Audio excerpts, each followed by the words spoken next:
qui a volontairement mis le feu à une synagogue de Montréal affirme qu'on lui a offert 15 000 pour attaquer 3 endroits différents.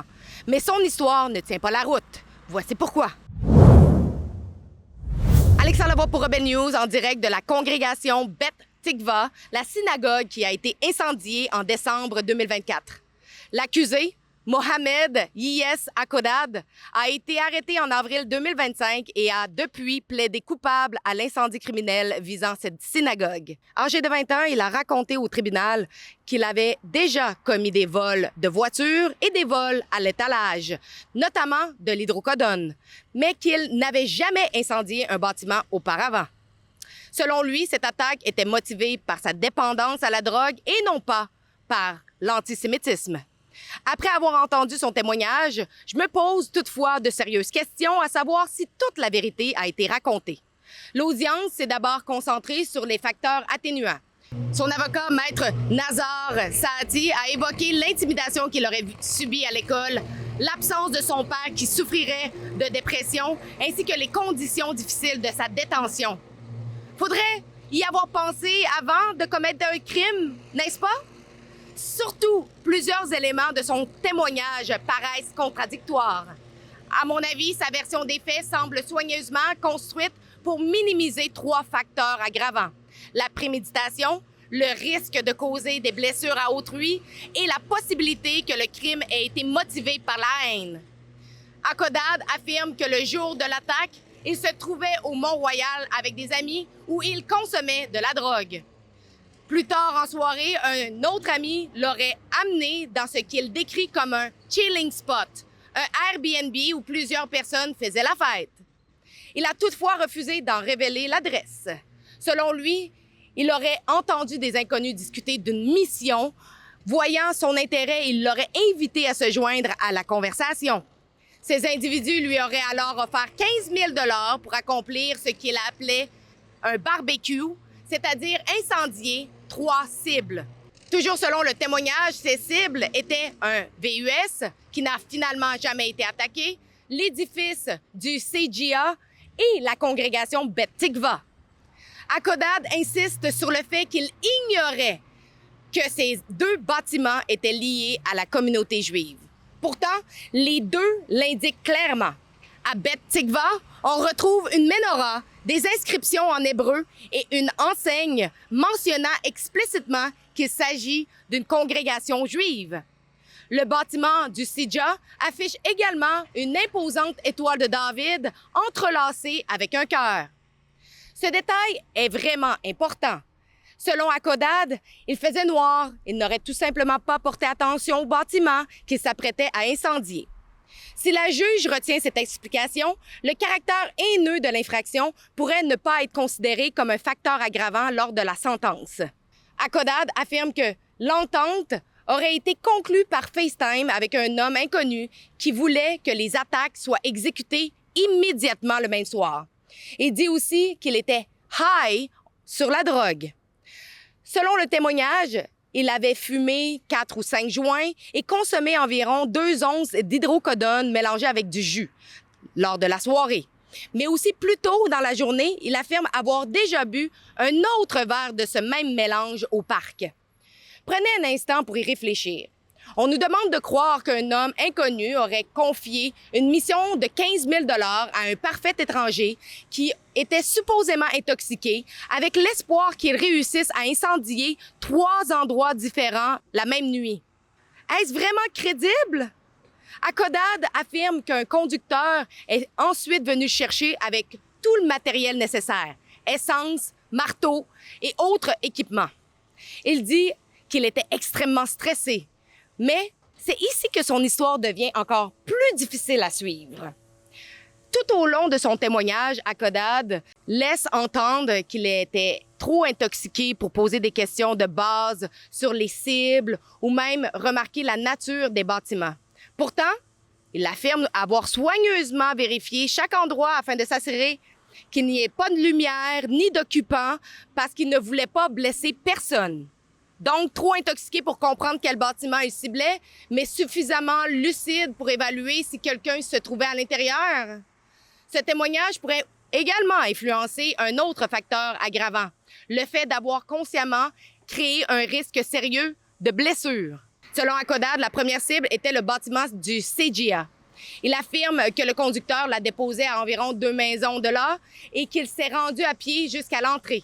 Il dit avoir fracassé une fenêtre, mais avoir paniqué avant d'allumer l'incendie. Il serait ensuite retourné au véhicule en mentant au conducteur, lui disant que le travail avait été fait, mais qu'il n'avait pas pu prendre de photos parce qu'il croyait que quelqu'un l'avait vu et il craignait que cette personne appelle la police. Toujours selon lui, le conducteur l'a cru. Il aurait ensuite roulé une dizaine de minutes avant d'arriver à la deuxième cible. Mais il y a un énorme problème. Le bâtiment du CGA est littéralement en face de la congrégation Beth Tikva. Hakodad affirme qu'il a appris que récemment que les 2 bâtiments étaient voisins. Réfléchissons un instant. Pourquoi un conducteur qui croit qu'un immeuble vient d'être incendié et que la police pourrait déjà être en route, reviendrait-il 10 minutes plus tard pour attaquer le bâtiment situé juste en face? Ne s'attendait-il pas à voir des policiers, des pompiers ou des témoins déjà sur place?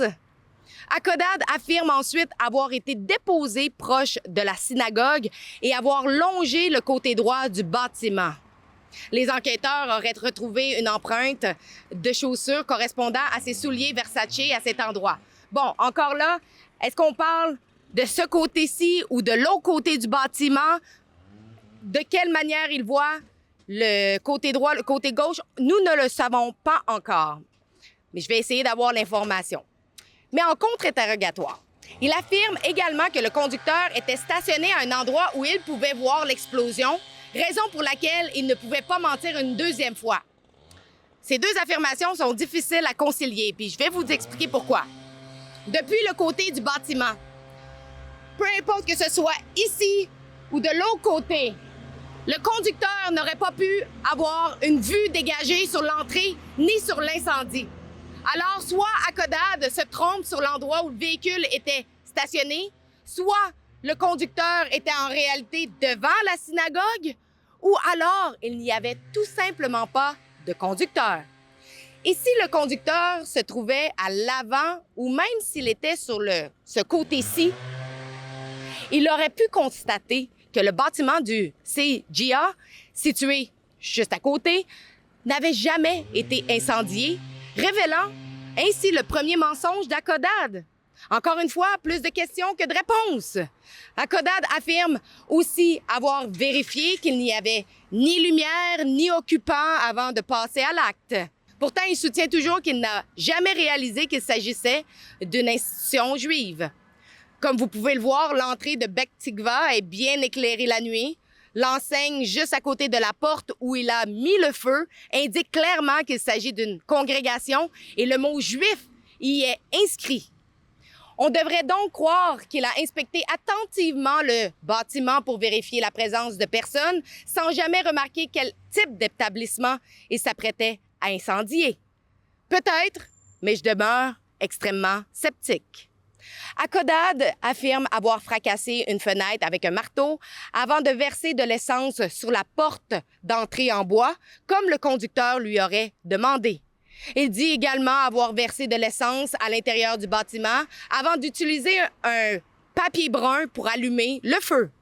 Selon lui, les flammes auraient soudainement explosé et auraient failli le brûler.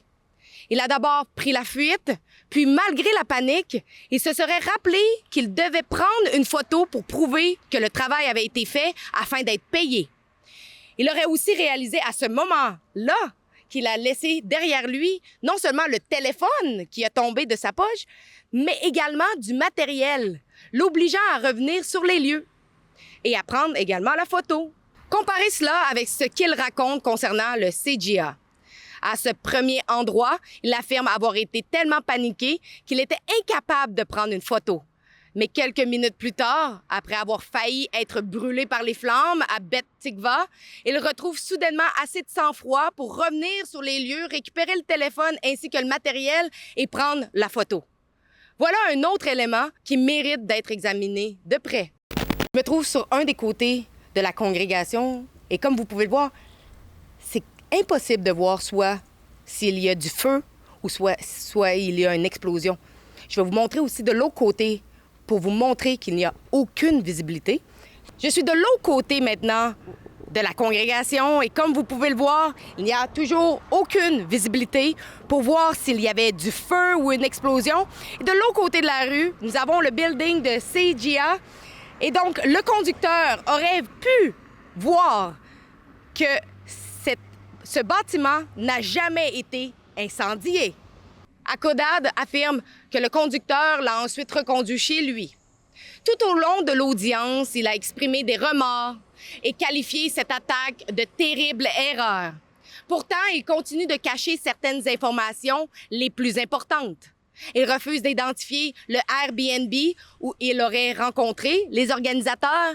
Il refuse de nommer l'ami qui l'aurait amené au Airbnb. Il refuse d'identifier le véhicule utilisé. Il refuse de révéler où il a récupéré les 2500 $ versés le lendemain. Il affirme même qu'il ne reconnaîtrait probablement pas les hommes qui l'auraient recruté. Comme c'est pratique, presque tous les éléments qui permettraient d'identifier les organisateurs auraient mystérieusement disparu. Et malgré cela, on nous demande de croire qu'il est pleinement repentant, qu'il souhaite collaborer et qu'il veut dédommager la communauté juive. La défense demande une peine suspendue, comprenant notamment 4 mois d'assignation à la résidence ainsi que le remboursement d'environ 7 000 $ de dommages. La couronne réclame 24 mois de prison. À mon avis, même cela demeure insuffisant. À mon avis, la défense tente de convaincre la juge qu'Akodad n'était pas motivé par l'antisémitisme, mais qu'il n'était qu'un jeune toxicomane manipulé par des individus inconnus. Le problème, c'est que son témoignage contient beaucoup trop de contradictions. Et les questions sans réponse ne sont pas secondaires. Elles touchent directement le cœur de cette affaire. Qui a planifié l'attaque? Qui l'a financée? Si cette histoire est véridique, pourquoi ces institutions juives ont été choisies et si d'autres personnes demeurent impliquées? Nous saurons ce que la juge en pense le 10 septembre prochain lorsqu'elle rendra sa décision. J'espère que vous avez apprécié. C'était Alexandra Lavoie pour Rebelle News. Assez, c'est assez. Si vous êtes ici au Canada et que vous n'êtes pas des citoyens, mais que vous êtes impliqués dans toutes sortes de crimes haineux, du vandalisme ou ces manifestations haineuses qui se passent chaque fin de semaine, vous devriez être retourné dans votre pays. Si vous êtes en accord, allez signer notre pétition maintenant à deportamas.com. Merci en avance et n'oubliez surtout pas de vous abonner à notre chaîne YouTube.